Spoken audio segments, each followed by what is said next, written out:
Hi, my name's David Klappenberger with Klappenberger and Son, and if you're interested in getting your house painted, maybe you've gotten some prices and they're all over the place, and maybe you're just exploring it for the first time, trying to get an idea, what does it cost to paint a house in 2024? Well, I want to give you some information that I hope will be helpful in determining what it will cost to paint your house.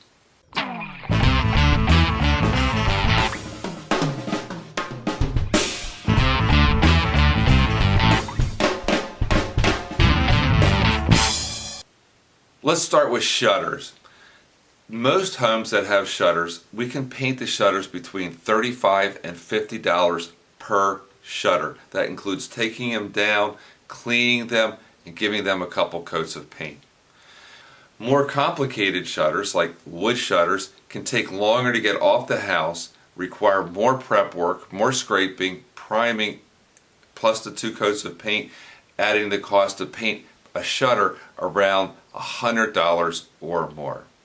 Most homes can be painted for $35 to $50, some as much as $100 per shutter.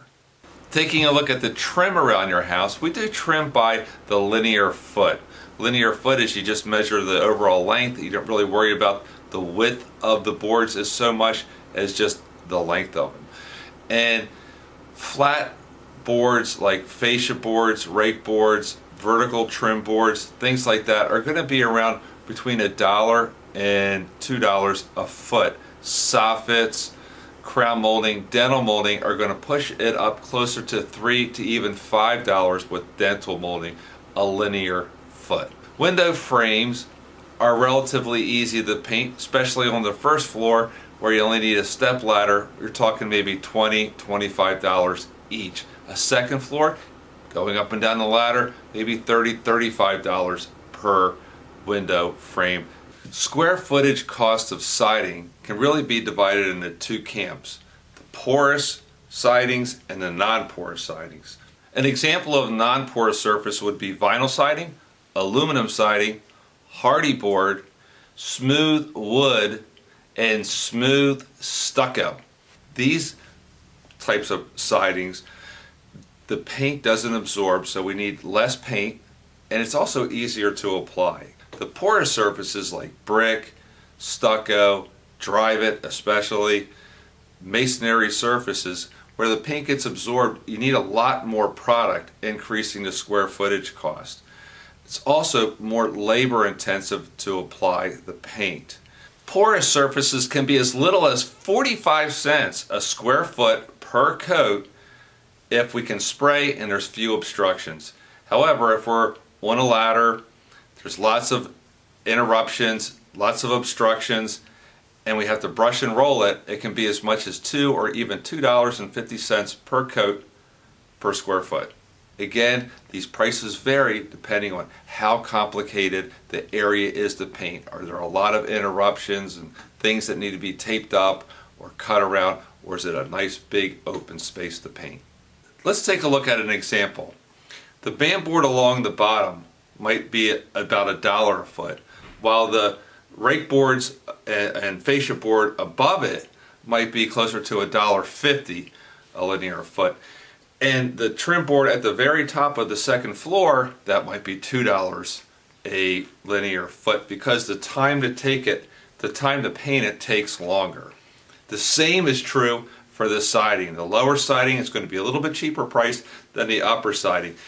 The amount of obstructions, windows, ornamental woodwork, whatever, all can affect the speed and productivity and therefore increase the cost per square foot or linear foot.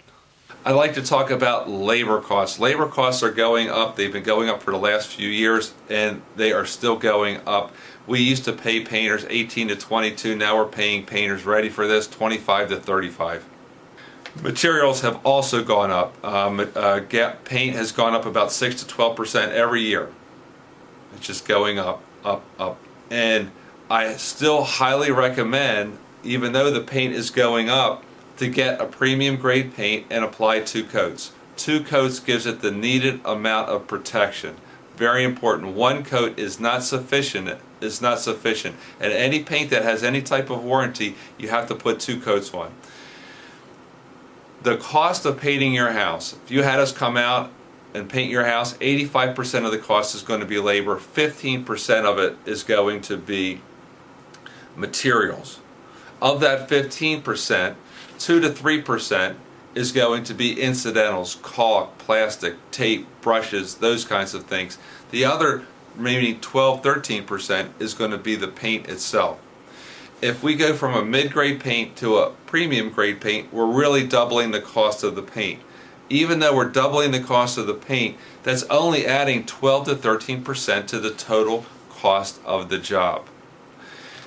If we use a mid-grade paint, you'll be seeing us in about 5 years to paint your house again if we're so fortunate.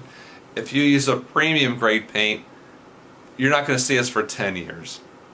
For 12 to 13% more, you can double the life of the paint job. I hope you found this data, this information helpful. If you did, give us a like, and if not, give us a like that what you would like us to change. So have a great day. See you on the next one.